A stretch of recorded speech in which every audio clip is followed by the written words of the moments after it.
పెళ్ళైనా పండగైనా వేడుక ఏదైనా పట్టు చీరల ప్రత్యేక వేదిక వారాహి సిల్క్స్. వేసవిలో బాడీ డీహైడ్రేట్ అవ్వకుండా కొబ్బరి నీళ్లు తాగుతున్నారా? కొబ్బరి బోండంతో తాగుతున్నారా లేక బాటిల్లో తాగుతున్నారా? కొబ్బరి నీళ్లు ఆరోగ్యానికి ఎంత మంచిదో అంతే ప్రమాదకరం కూడా. ఓ వ్యక్తి కొబ్బరి నీళ్లు తాగి గంటలో ప్రాణాలు వదిలాడు. ఈ ఘటన సంచలనంగా మారింది.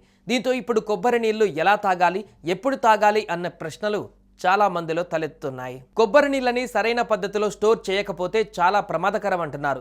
రీసెంట్గా డెన్మార్క్లో ఇదే జరిగింది.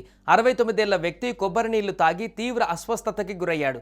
ఒక్క సిప్ చేసి టేస్ట్ చూసినందుకు గంటలోనే ప్రాణాలు కోల్పోయాడు. దాదాపు నెల రోజుల పాటు బయటే ఉండిపోయిన కొబ్బరి బొండంలోని నీళ్లను తాగడం వల్ల ఇంత అనార్థం జరిగింది. టేస్ట్ కాస్త తేడాగా ఉందని ఒక్క డ్రాప్ వేసి ఆపేశాడు ఆ వ్యక్తి. కానీ అప్పటికే అతని బాడీలో జరగవలసిన డ్యామేజ్ అంతా జరిగిపోయింది. మెదడు ఉబ్బిపోయింది. వెంటనే వాంతులయ్యాయి. విపరీతంగా చెమటలు పట్టాయి. ఐసీయూలో ఉంచి చికిత్స చేసినా ఉపయోగం లేకుండా పోయింది. 26 గంటల పాటు అబ్జర్వేషన్లో ఉంచిన డాక్టర్లు చివరికి బ్రెయిన్ డెడ్ అయినట్లుగా చెప్పారు.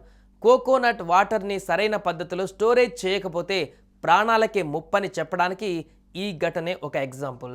న్యాచురల్గా దొరికే ఈ నీళ్లు చెడిపోకుండా ఉండాలంటే వాటిని జాగ్రత్తగా ఫ్రీజర్ చేసుకోవాలి. చాలామంది బయట నుంచి వచ్చేటప్పుడు ఒకేసారి 4-5 బోండాలు కొనుక్కొని తీసుకొస్తారు. తీసుకురావడంలో ఉన్న శ్రద్ధ వాటిని తాగడంలో ఉండదు. తర్వాత చూద్దాంలే అని అలా కొద్ది రోజుల పాటు ఉంచేస్తారు. అలా ఉంచడం వల్ల అవి పాడైపోతాయి. డబ్బులు వృధా అయిపోతాయని బలవంతంగా వాటిని తాగితే ఆ తర్వాత హాస్పిటల్ ఖర్చులు తడిసి మోపడవుతాయి. ఇదంతా ఎందుకు అనుకుంటే కొబ్బరి నీళ్లను సరైన విధంగా నిల్వ చేయాలి. చాలామంది కొబ్బరి నీళ్లను బాటిల్స్లో నింపుకొచ్చి స్టోర్ చేస్తుంటారు. ఇవి కూడా మహా అయితే 1 రోజు వరకు తాజాగా ఉంటాయి. ఆ తర్వాత క్రమంగా పుల్లగా మారిపోతాయి. అవి బోండంలో ఉన్నంత వరకే సహజంగా ఉంటాయి.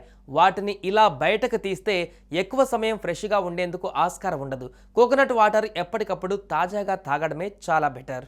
సుమన్ టీవీలో మీ పర్సనల్ అండ్ బిజినెస్ ప్రమోషన్స్ కోసం కింది నెంబర్కి కాంటాక్ట్ చేయండి.